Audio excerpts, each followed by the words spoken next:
Good morning everyone, আমি shiny from Netherlands. আজকের গল্পে আপনাদের সবাইকে স্বাগত জানাই।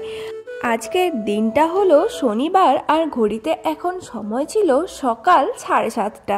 আর সকাল সকাল আমরা ব্রেকফাস্ট করার জন্যে চলে এসেছি। এছাড়া আর কোনো অপশন ছিল না। আপনারা তো জানেনই এখন আমরা আছি সুইডেনে। আর সুইডেনে আমরা যে হোটেলটা নিয়েছিলাম তার সাথে ব্রেকফাস্ট ছিল কমপ্লিমেন্টারি। হোটেল স্টাফ আমাদেরকে বলেছিল যে আগের দিন বিকেলবেলাতেই যাতে আমরা অনলাইনে ব্রেকফাস্টের স্লট বুক করে রাখি। বিকেলে তো আর করা হয়নি, তা করতে করতে প্রায় রাত হয়ে যায়। তার জন্যে আমরা এই 7:30 ছাড়া আর কোনো স্লট ফ্রি পাচ্ছিলাম না। না হলে তো ইচ্ছে ছিল যে 9টা থেকে 9:30 মধ্যে করতে। আর কি করা যাবে, যখন পাওয়া গেছে অগত্যা এই 7:30তেই আমাদেরকে আসতে হলো। চলুন দেখি তাহলে ব্রেকফাস্টে কি কি অপশন আছে। অপশন তো প্রচুর আছে, তবে আমরা কোনটা কোনটা সিলেক্ট করব সেটাও একটা বড় চিন্তার ব্যাপার। সুইডিশ ফুডের অপশন তো অনেক কিছুই আছে, আর নতুন নতুন ফুড ট্রাই করারও ইচ্ছে আছে। তো চলুন ওই একটা প্যানকেক নিয়ে নিই। এটা সুইডিশ প্যানন কোনান এরকম কিছু একটা ছিল। I don't know the real pronunciation. If I wrong then correct me please. এটা আমাদের বাঙালিদের পায়েস বলতে পারেন, উইথাউট এনি সুগার।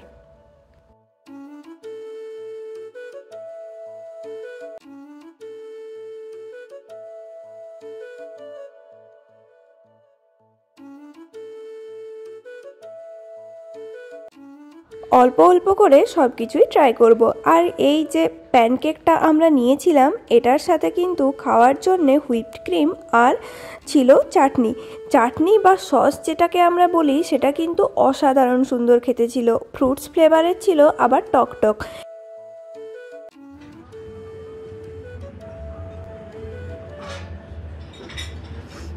এখন অল্প করেই নিই, পরে যদি ভালো লাগে আবার নিয়ে যাব। এছাড়াও কিন্তু ব্রেডের অপশন এখানে থাকবে। আপনি ইউরোপের যেখানেই চলে যান, ব্রেড এনাদের প্রধান খাদ্য। এই সেকশনটাতে আছে প্রচুর পরিমাণে চিজ, হ্যাম, বেকন, আর যেগুলো এখানকার মানুষ খেতে খুবই পছন্দ করেন। তবে আমরা আবার খুব একটা বেশি এইসবের সাথে ইউজ টু হতে পারিনি। এখানে স্যালাডের অপশানও প্রচুর আছে, শসা, পেঁয়াজ, টমেটো, গাজর, এইসব আর কি। আর এই সেকশনটাতে ছিল প্রচুর ব্রেড, যার মধ্যে আমি ক্রোসেন্ট তো অবশ্যই নিয়েছি, আর নিয়েছিলাম ওই যে সাইডে দেখতে পাচ্ছেন কেক টাইপের, যেটা আমি এখানে নতুন দেখলাম। এখানকার ক্রোসেন্টগুলোর ওপরে কিন্তু ওই সুগার কোট করা আছে, যার জন্যে একটু মিষ্টি মিষ্টি লাগছিল। তবে এই ক্রোসেন্ট ওখানের থেকে আমাদের নেদারল্যান্ডসে অনেক ভালো পাওয়া যায়। আর এই কেকটা প্রচুর মিষ্টি ছিল। এখানকার মানুষজন মিষ্টি খেতে একটু বেশিই পছন্দ করে। এটার ওপরেও সুন্দর সুগার কোট করা আছে। এখানে সব কিছু কিন্তু বেশ ক্লিন অ্যান্ড ক্লিয়ার, আর এনারা হাইজিন খুব বেশি মেনটেন করে। কোনো ফুডেই কেউ কখনোই হাত দেয় না, আর যার জন্যে এই টংগুলো প্রত্যেকটাতেই দেওয়া থাকে, যার থেকে মানুষ খাবারটা নিয়ে নেয়। আর এখানে ছিল প্রচুর শক্ত ব্রেড। চলুন এরপর এগুলো নিয়ে বসি। এত ঘুরে ঘুরে আমি এইটুকু জিনিস নিয়ে এসেছি। একটা বয়েলড এগ নিয়েছিলাম, আর নিয়েছি স্ক্রাম্বেলড এগ, আর ওই যে তখন পায়েসটা নিলাম ওইটা। একটা ক্রোসেন্ট নিয়েছি, প্যানকেক, আর সাথে যে সসটা ছিল ওইটা। ওগুলো থাক, চলুন এই সেকশনটাতে একবার দেখে আসি। আর যেখানে ছিল প্রচুর হেলদি অপশন, ওইদিকে যে টপ টাইপের দেখতে পাচ্ছেন ওটার মধ্যে কিন্তু তার মধ্যে ছিল ওভারনাইট সোকড ওটস। এখানকার মানুষজন হেলদি খাবার খেতে খুবই পছন্দ করেন, আর এখানে কোনো খাবারেই আপনি ওরম তেল ঝাল মশলা পাবেন না। তো আমিও নিজের জন্য নিয়ে এসেছিলাম ওই ওটস, মুসলি, কর্নফ্লেক্স মিলিয়ে, তার সাথে কিছু ড্রাই ফ্রুটস দিয়ে দইয়ের সাথে মিক্সড। এই সাইডে ও আবার নিয়ে এসেছিল এই সুন্দর দুটো চিজের স্লাইস আর দুটো ব্রেড। এখানে অনেক টাইপের জুস পাওয়া যাচ্ছিল, তার মধ্যে আমি এখন নিয়েছিলাম অরেঞ্জ জুস, আর ও নিয়েছিল অ্যাপেল জুসটা। এখানকার অ্যাটমসফিয়ারটা ছিল খুবই ভালো, একদম পিস, কাল্ম, সুন্দর একটা গান বাজছিল। আর এখানে প্রচুর মানুষজন থাকলেও আপনি কিন্তু কোনো আওয়াজ পাবেন না।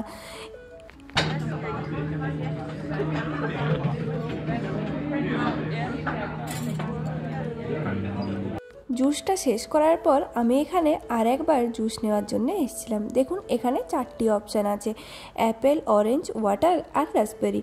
তো অরেঞ্জ জুসটা তো একবার খেলাম, এখন তাহলে অ্যাপেল জুসটা সিলেক্ট করলাম। বেশ অনেকক্ষণ ধরেই সুন্দর বসে বসে আজকের ব্রেকফাস্টটা এনজয় করলাম। এখন ঘড়িতে সময় ছিল সকাল 10টা মতো। ওই যে দূরে দেখতে পাচ্ছেন স্কানসেন ক্রোনান, সেখানেই যাব আজকে আমাদের ফার্স্ট ডেস্টিনেশন, যেখানে ঘুরতে।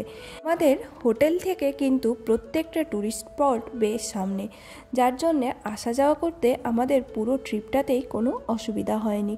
তবে শীতকালে এখানকার ওয়েদার তো কখনোই খুব একটা বেশি ভালো থাকে না, আর কালকে রাত্রে একদম হালকা স্নোফল হয়েছিল, যার জন্যে এই রাস্তাটাতে বেশ ভালোভাবে আমরা স্লিপ করছিলাম। যদিও স্নোবুট পড়ে যাওয়ার কারণে পড়ে যায়নি, অনেকটাই ওপরে যেতে হবে। যদিও সুন্দর রাস্তা করা আছে আর সাইডে এরম ঘেরাও দেওয়া আছে। চলুন তাহলে গুটি গুটি পায়ে ওপরের দিকে হাঁটা দিই। এই জায়গাটাতে কিন্তু খুব একটা বেশি ক্রাউডেড একদমই ছিল না, যার জন্যে অনেক ভালো লেগেছিল। এতটা সকাল বলে হয়তো, আর যদিও কিছু কিছু মানুষ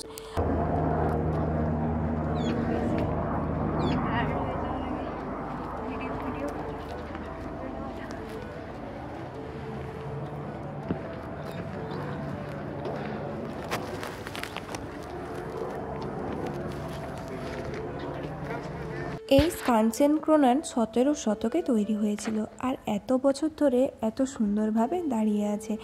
বাইরে কিন্তু বেশ ঠান্ডা ছিল, একবার দুবার টুপি খোলা হয়ে গেলেও টুপি আবার সাথে সাথে না পরলে তো এই ঠান্ডার মধ্যে সারভাইভ করা অসম্ভব ব্যাপার। আর এটা যদি আপনারা অটাম টাইমে আসেন, আমার মনে হয় আরও বেশি সুন্দর লাগবে। যেহেতু এটা উইন্টার, তার জন্যে প্রত্যেকটা গাছের পাতাই ঝরে গিয়েছিল, যার জন্যে আমরা এর অরিজিনাল সুন্দরতা হয়তো দেখতে পাইনি। তবে এখানে যেহেতু আমাদের ক্রিসমাসে আসার কথা ছিল, যার জন্যে আমাদেরকে উইন্টারেই আসতে হয়েছে। স্কানসেন ক্রোনান কিন্তু এখানকার একটা এত বড় দুর্গ, যেটা এখানকার মানুষকে প্রতিরক্ষা প্রদান করার জন্য ব্যবহার করতেন, তাই এটা এত উঁচুতে অবস্থিত। আর যেখান থেকে পুরো সিটির একটা সুন্দর ভিউ পাওয়া যায়, যদিও গাড়িতে করেও এখানে আসা যায়। আর ওই যে দেখতে পাচ্ছেন সিঁড়ি, এই সিঁড়ি দিয়ে কিন্তু উপরেও উঠতে পারেন। তবে আমরা সেরকম কোনো লোকজন দেখলাম না, বা এন্ট্রি করার মতো কোনো স্পেসও দেখতে পেলাম না। এগুলো হয়তো কোনো স্পেশাল দিনে ওপেন থাকে, এরমও হতে পারে। আজকের ওয়েদারটা কিন্তু একদমই ডিম ছিল, তবে এখানকার ওয়েদারের ওপরে একদমই ভরসা করা যায় না। দেখবেন এখনই অন্ধকার, এখনই আবার ফুটফুটে রোদ উঠেছে, আর যেটা আমাদের সাথেও হয়েছিল। এখান থেকে চলে যাওয়ার পরেই দেখি সুন্দর রোদ উঠেছে। তো চলুন ওই নিচ দিকটায় দেখি কি আছে। ওখানে ছিল একটা সুন্দর গেট, আর এই গেট থেকে এখানকার একটা বেশ অসাধারণ ভিউ পাওয়া যাচ্ছিল। এখানে কিন্তু আপনি গাড়ি নিয়েও আসতে পারেন, তবে সেটার রাস্তা আলাদা।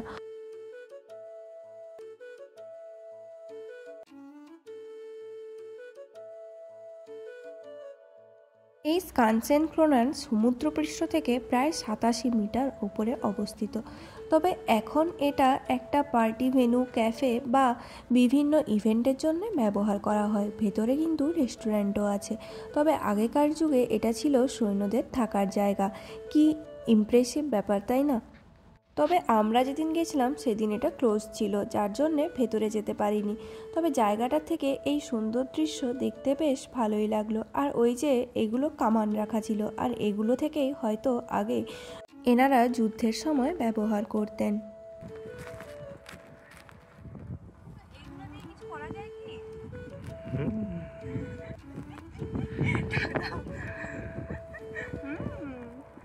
এই জায়গাটায় দেখছেন আমরা ছাড়া আর কোনো যা নিজের মতো আসছিল, ঘুরছিল, আবার চলেও যাচ্ছিল। আর এখানে সুন্দর বসার জায়গা করা আছে, যেখানে আপনি বসে এই সুন্দর দৃশ্য উপভোগ করতে পারেন, বা এই সিটির একটা ভিউ অবশ্যই নিতে পারেন।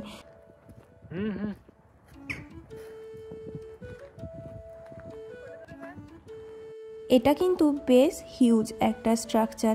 জানি না ক্যামেরায় আপনারা কতটা বুঝতে পারছেন, তবে সামনে দাঁড়ালে তো অবশ্যই বুঝতে পারবেন। চলুন এরপর ওই সিটির ওই সাইডটায় যাই। নিচে একদম প্রত্যেকটা বাড়ি রেড কালারের, আর এখানে যেহেতু স্নোফল হয় তার জন্যে এরম টাইপের শেপ করা থাকে যাতে স্নো ছাদের মধ্যে আটকে যেতে না পারে। আর এটা মনে হয় দিক নির্ণয় করার কোনো একটা স্পেস হতে পারে। কিছুটা রাস্তা নেমে আসার পর সাইডে দেখলাম এখানে একটা এরম ক্যাফে টাইপের এরিয়া করা আছে, যেখানে আপনি চা, কফি, ওয়াফেলস এইসব পেয়ে যাবেন। এতটা উঁচুতে এই ঠান্ডার মধ্যে কফি আর ওয়াফেলস পেলে মন্দ হয় না বলুন। বাট এখানে এই একটা শপই ছিল যেটা সকাল 11টার সময় ওপেন হয় আর বিকেল 5টা অবধি খোলা থাকে। তাহলে চলুন এরপর কিন্তু আমরা এই গুটি গুটি পায়ে নিচের দিকে রওনা দেব। নামতে ওই 15 থেকে 20 মিনিট মতনই টাইম লাগবে। That is all about my today's blog. যদি আমার এই ব্লগ আপনাদের ভালো লাগে তাহলে please do like, comment, share and subscribe. আর অবশ্যই বেল আইকনটা ক্লিক করে রাখবেন যাতে নতুন ভিডিও